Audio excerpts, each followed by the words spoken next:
Hezbollah just entered the war. At 2:30 in the morning on March 2nd, rockets launched from southern Lebanon triggered air raid sirens across Haifa and the Upper Galilee for the first time since the November 2024 ceasefire. The Israeli Defense Forces intercepted one projectile, while several others landed in open areas, causing no casualties. Militarily, the strike was symbolic. Strategically, it changed everything. This was the scenario Israeli war planners had spent months trying to prevent. When Operation Roaring Lion launched on February 28th alongside the American Operation Epic Fury, the entire campaign architecture was built around a single assumption, which was that Hezbollah would stay out. Israel and the United States calculated that the 2024 ceasefire, combined with the systematic dismantling of Hezbollah's senior leadership over the previous 2 years, had weakened the group enough to keep it sidelined. That calculation collapsed within 72 hours. Understanding why Hezbollah chose to act requires looking at what happened between Saturday and Sunday. American and Israeli forces killed Supreme Leader Ali Khamenei in a targeted strike on his compound in central Tehran. Iran confirmed his death on March 1st, triggering a formal succession crisis, while simultaneously launching retaliatory strikes against 27 military bases hosting American forces across 6 Gulf states. For Hezbollah, Khamenei's assassination created an obligation that overrode every domestic calculation. Iran is not merely Hezbollah's ally. Tehran is the organization's primary financial backer, ideological guide, and weapons supplier. When Secretary General Naim Qassem declared that Hezbollah would not leave the field of honor and resistance, he was responding to an institutional imperative that no amount of military degradation could erase. Israel's response was immediate and devastating. Within hours of the first Hezbollah rockets, Israeli jets struck Beirut's southern suburbs at 3 a.m. local time, while issuing evacuation orders to civilians in 50 villages across southern Lebanon. The IDF announced it had killed Hussein Makhled, the head of Hezbollah's intelligence headquarters, in a precision strike on Beirut. Lebanese authorities reported 31 people killed and 149 wounded in the initial Israeli counterattack, with 20 dead in the southern suburbs of the capital and 11 more in the country's south. Senior Hezbollah political leader Mohammed Raad was reportedly killed in a separate airstrike, though search operations for his body were still ongoing as of Monday evening. What makes this escalation particularly dangerous is the force multiplication on the Israeli side. Before Hezbollah fired its first rocket, the IDF had already mobilized 100,000 reservists under Operation Roaring Lion. These forces supplemented roughly 50,000 troops already on active reserve duty. Those reservists are now being deployed across every single Israeli border simultaneously. Coverage extends from Gaza and the West Bank through Lebanon and Syria to the Jordanian and Egyptian frontiers. Northern Command is reinforcing both defensive and offensive units specifically for the Lebanese front, while Central Command focuses on counterterrorism operations in the West Bank, where tensions have spiked since the Iran strikes began. The Israeli military spokesperson framed the situation with deliberate clarity, stating that the IDF had prepared for this scenario as part of an orderly battle procedure, and that forces are ready for a multi-front engagement. Lieutenant Colonel Nadav Shoshani told reporters there are no imminent preparations for a ground invasion of Lebanon, yet simultaneously warned that if Hezbollah escalates further, the situation could continue for weeks. Defense officials confirmed that all options remain on the table, effectively signaling that a ground incursion into southern Lebanon is a live contingency rather than a theoretical one. Lebanon's own government reacted with unprecedented hostility toward Hezbollah. Prime Minister Nawaf Salam convened an emergency cabinet session on Monday morning, after which he announced a total ban on all Hezbollah military and security activities. He demanded the group surrender its weapons to the state and ordered security forces to arrest those responsible for the rocket launches. This marks the first time a Lebanese government has formally outlawed Hezbollah's military wing, treating the group as acting outside state authority rather than functioning as a legitimate component of national defense. Salam called the strikes irresponsible and suspicious, accusing Hezbollah of giving Israel pretexts to continue its aggression against Lebanon.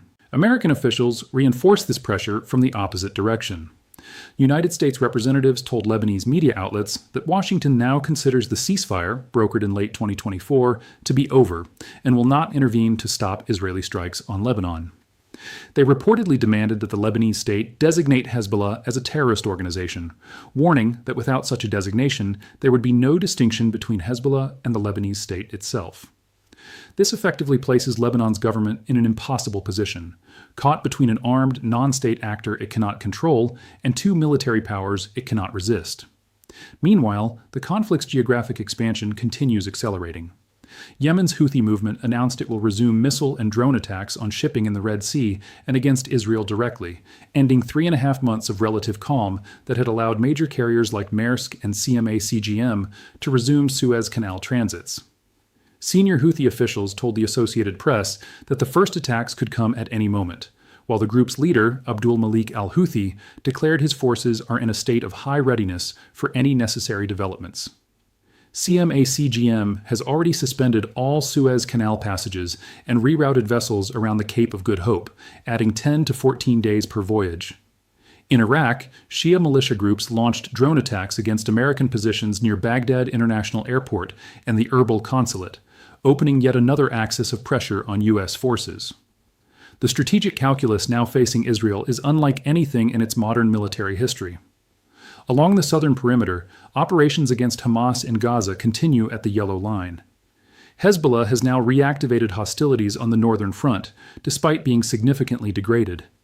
Meanwhile, the IDF is conducting its most ambitious long-range strike campaign ever attempted against Iran, with over 2,000 munitions dropped across 24 of Iran's 31 provinces in just 30 hours. If Houthi attacks materialize from Yemen, Israel faces simultaneous threats from 4 distinct directions, each requiring different defensive systems and operational doctrines. Financial consequences are already cascading through global markets as a secondary effect of this military expansion. Brent crude jumped roughly 9% to $79 per barrel on Monday morning, while West Texas Intermediate rose over 8% to $72.57. Gold and silver climbed around 2% as investors shifted towards safe haven assets. Dow futures dropped 521 points, while the S&P 500 and Nasdaq both declined approximately 1%. European gas prices remain elevated after the 54% spike triggered by the initial Gulf infrastructure strikes, with Goldman Sachs warning that TTF prices could reach €74 per megawatt hour if disruptions persist. War risk insurance premiums for vessels transiting the Red Sea are expected to surge dramatically if Houthi attacks resume, potentially adding hundreds of thousands of dollars to individual voyages. For Israel, the core strategic dilemma is resource allocation across competing fronts. Every Iron Dome battery defending Haifa from Hezbollah rockets is one fewer battery available for Iranian ballistic missiles, while every ground brigade deployed to the Lebanese border is unavailable for potential operations elsewhere. The IDF's Air Force is simultaneously conducting strikes in Iran, Lebanon, and potentially preparing for Houthi threats from the south.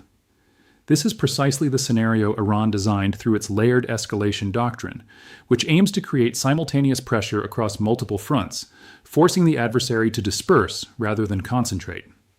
What happens next depends on 3 critical variables.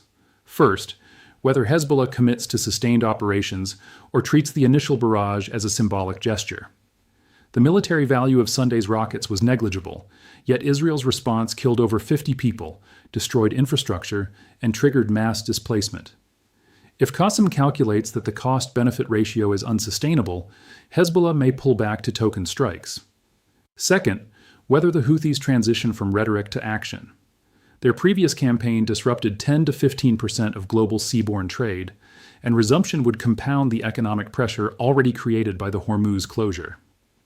Third, whether Iraqi militias escalate beyond isolated drone attacks into coordinated salvos against American positions, which would force Washington to divert military assets from the Iranian campaign. The deeper consequence extends beyond this week's battle damage assessments.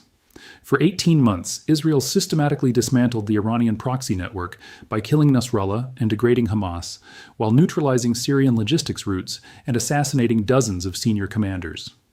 The assumption was that weakened proxies would not risk activation. Hezbollah just proved that assumption wrong. A degraded force still chose to fight because institutional loyalty to Tehran outweighed rational military calculation. That revelation fundamentally alters how Israeli planners must think about deterrence going forward, because it means that destroying capability does not automatically destroy intent. Israel is now fighting the most complex multi-front engagement in its history, simultaneously striking a country 1,600 kilometers away while defending borders on every side. The question is not whether the IDF can sustain this operationally, because it almost certainly can in the short term with 150,000 troops mobilized and American support. What remains unanswered is how long this configuration can hold before one front demands resources that another front cannot afford to lose. That is the pressure point Iran and its allies are targeting, and every new front that opens brings Israel closer to the moment when strategic depth becomes strategic overextension.